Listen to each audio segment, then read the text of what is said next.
What triggered your desire to pick up a camera when you were adolescent or younger? Or?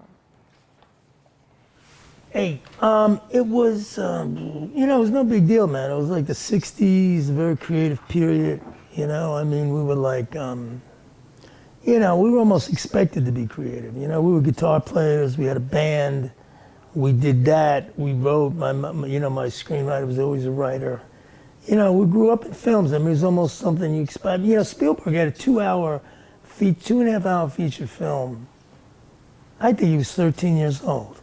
He shot it on Super 8. It was a sci-fi film. You did, and they actually showed it in the theater.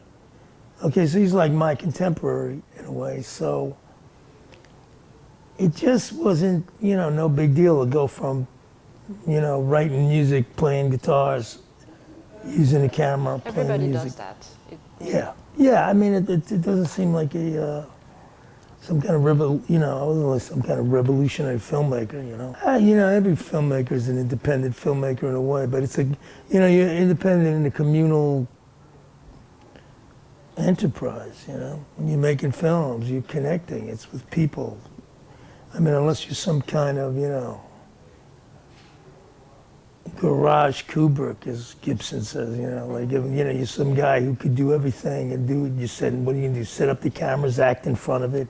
I mean, you're interacting with people. I mean, the film is the interaction between the people, you know? I mean, it's like now, this interview is the interaction between the people in this room, you and me, right? And if one thing changes, it all changes. Put the camera over there, it's all gonna change. What's your first memory related to cinema?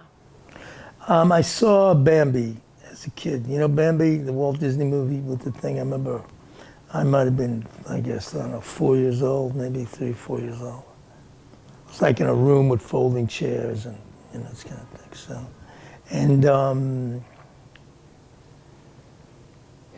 yeah, I enjoyed it. It scared the shit out of me. I mean, at the end of the movie, all the kids are underneath the chairs holding onto their mothers. You know, it was a real powerful, powerful experience.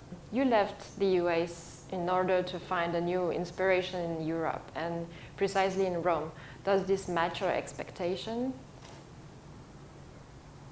Well, I'm still there, so, you know, listen, every place has its plus and minuses. As a filmmaker, you're constantly moving. You're going to where your creative mind takes you. You know, we wanted to shoot Pasolini. Mm-hmm. You're not going to shoot Pasolini in New York. No. I mean, you got to go to Rome to shoot Pasolini.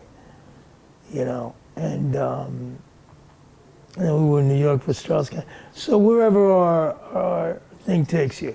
Europe versus the United States, it's, you know, a lot more cognizant of the culture.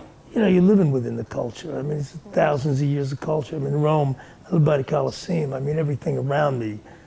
You know, New York is, you know, it's a pioneer city. It's 300 years old, right? I mean, all right, thank you guys, thank you. All right, okay. Anybody have any other questions? Could you tell us more about your favorite actors to whom you give current roles in your recurrent I'm working with Willem, you know, I mean, yeah. he's my, Willem, he's a local fave. You know, I mean, I want to work with people that I, you know, we're tight, you know, we share the vision, you know, we share the same, we understand what we're doing, you know, where it's going, what we're doing, you know what I mean? And everybody's all in, and I'm all into them, so. You think it's harder to make your friends work, or no, it's easier. So you can, a lot easier. A lot, okay.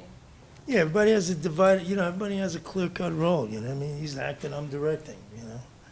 It's, you know, we've been through, when you're with friends, you've been through different things. Everyone understands each other in a, you know, pressure situation. But it's also, you got to be with people again and again in a pressure situation. I know you're saying sometimes a friend, you might not know how they react, but that's why I use people over again.